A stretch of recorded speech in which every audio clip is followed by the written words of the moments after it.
4th standard. We had learned 4 chapters.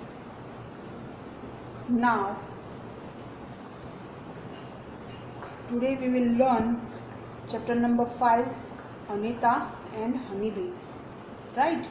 So Anita is a small girl who helped her family by doing tuition class of small children and also doing study in school. She helps her family by earning money, right? So when time passed away, she become young and she take education till standard 12, and after that she learned some government course to keeping honeybees, how to keep honeybees.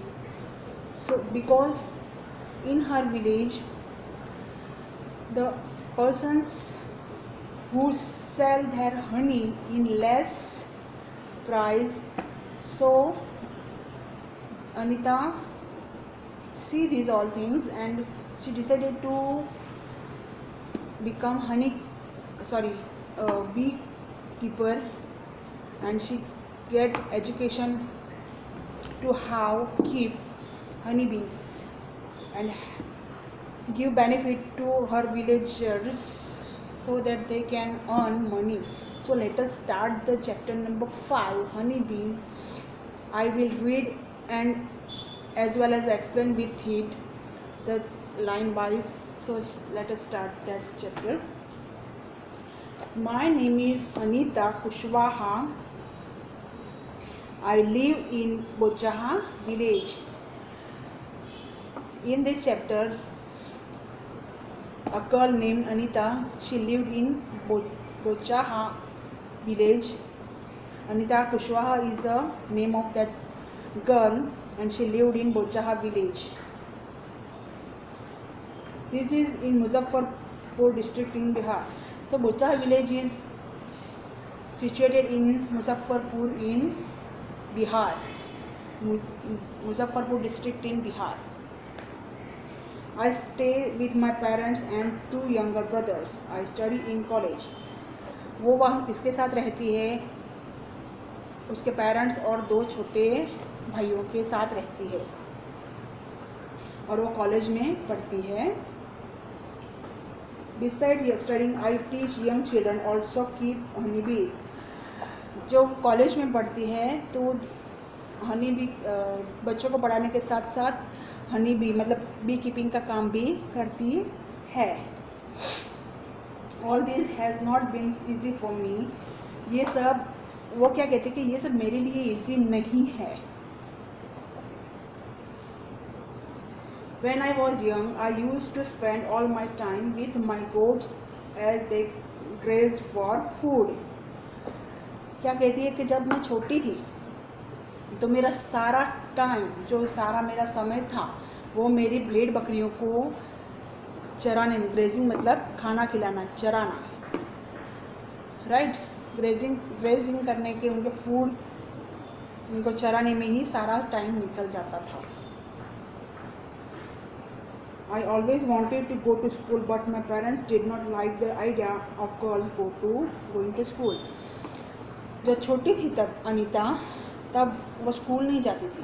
वो अपना पूरा time जो है भेड़ बकरियों को चराने में ही उसका सारा समय निकल जाता था. हालांकि उसे स्कूल जाना बहुत पसंद था, बट उसके पेरेंट्स, अनीता के जो पेरेंट्स थे, उनको एक लड़की स्कूल जाए ये पसंद नहीं था.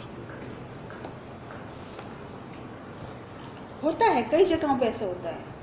We can see so many places where there is a restrict to study for girls. Parents keep banned on teaching girls or give education to girls. हैं कुछ ऐसे शहर काफ़ी हैं. Here is a topic, a dream of school. हर एक का अपना एक सपना होता है. किसी को स्कूल में जाके अच्छे से पढ़ के हायर स्टडीज़ के लिए फॉरेन जाना होता है, किसी को कुछ अच्छी डिग्री चाहिए होती है, किसी को कुछ बनना होता है, for example doctor, lawyer, is it?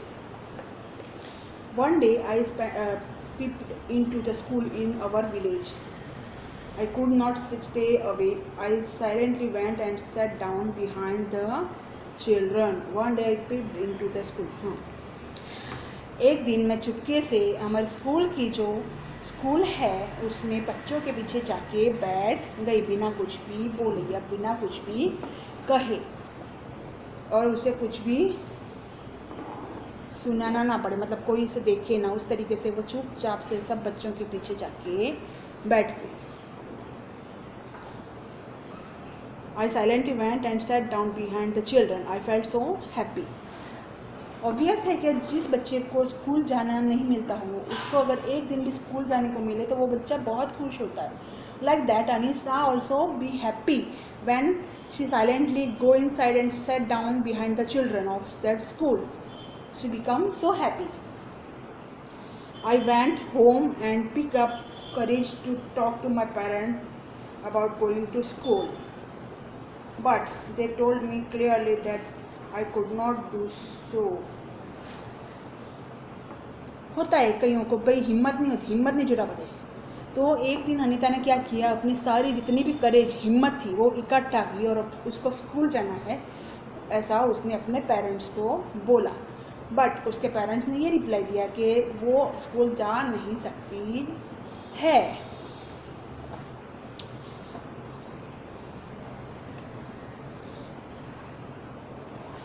जिस दिन उसके पेरेंट्स ने उसको ऐसा बोला कि भाई आप स्कूल नहीं जा सकते, उस दिन वो बहुत रोई, बहुत रोई. One of the teachers in my village explained to my parents why it is important to study. जो गांव का जो एक स्कूल था उसमें से किसी टीचर ने उसके पेरेंट्स को समझाया कि पढ़ना कितना इम्पोर्टेंट है, पढ़ाई कितनी महत्वपूर्ण है. ये उन्होंने अनीता के पेरेंट्स को समझाया.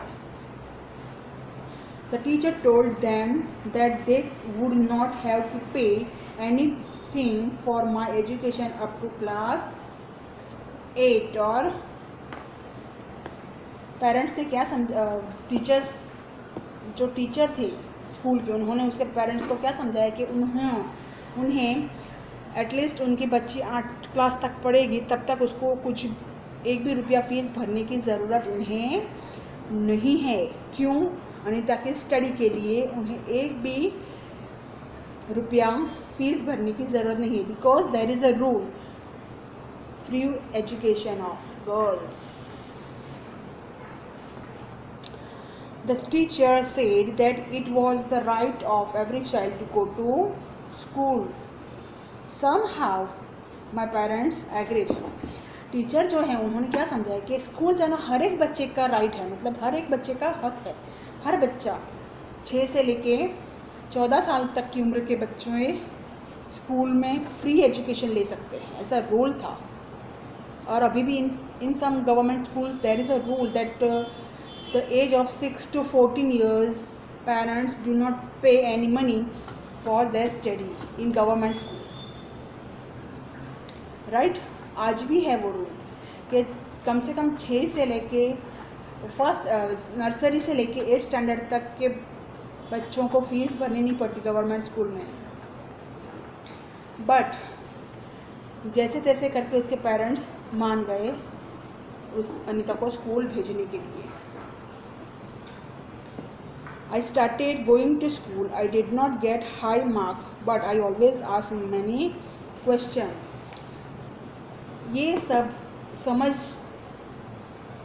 आने के बाद, मतलब कि अनीता के पेरेंट्स को जब समझाया टीचर, स्कूल के टीचर ने कि भाई the education is right for every child, education जो है पढ़ाई करना हर एक बच्चे का हक है, ये सब सोच समझ के उसके पेरेंट्स ने अनुमति दे दी उसे स्कूल जाने के लिए.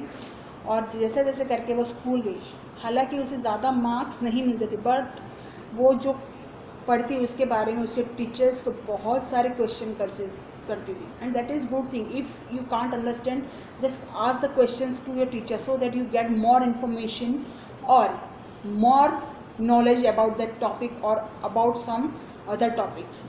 So you have to ask the questions to your teachers or your parents or your elders to get that questions answer. You can, right? So here one question, that find out how much money do you spend in 1 year for various school related things. होता है, we also go to school to study and we have to spend money for many things which are related to school. For example, travel, school and bag. कोई बच्चे अपनी personal two wheeler लेके आते हैं या cycle पे आते हैं, और कुछ बच्चे जो हैं वो स्कूल वैन में या स्कूल बस में या ऑटो रिक्शा में आते हैं, तो उसके लिए उन्हें कितना पैसा खर्चा करना पड़ता है आने जाने का, वो नोटबुक्स के लिए कितना खर्चा करना पड़ता है, दैट ऑल्सो स्टेशनरी में आपको आएगा पेंसिल्स के लिए सारी चीज़ें जो कि आपको लिखने में और इरेज करने में यूजफुल होती है, that is stationery. Uniform, yes of course there is uniform for every school. हर एक स्कूल का यूनिफॉर्म होता है, तो उसके लिए भी हमें पैसे खर्च करने पड़ते हैं. Of course school bag, that is necessary to keep the books inside in the bag, right. Then lunch box, of course during lunch break we can eat the food from our lunch box. Shoes, of course we wear shoes because sandals and slippers are not allowed in every school, and other things that is okay. So how much rupees we spend? So travel to school and bag, आने जाने का, school में आने और जाने का, घर से आने का और स्कूल से घर जाने का खर्चा कितना, 650 rupees.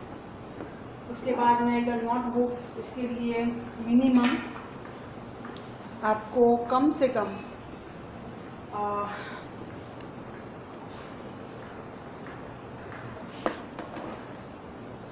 so we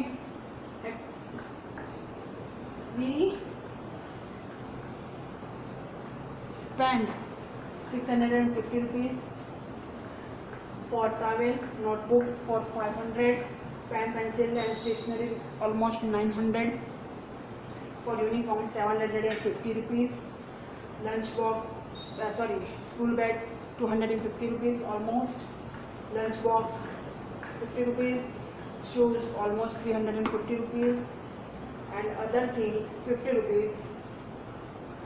So you have to do the total and write below the in total column in textbook as well as in notebook, and you have to write these questions answer in your EVS fair notebook with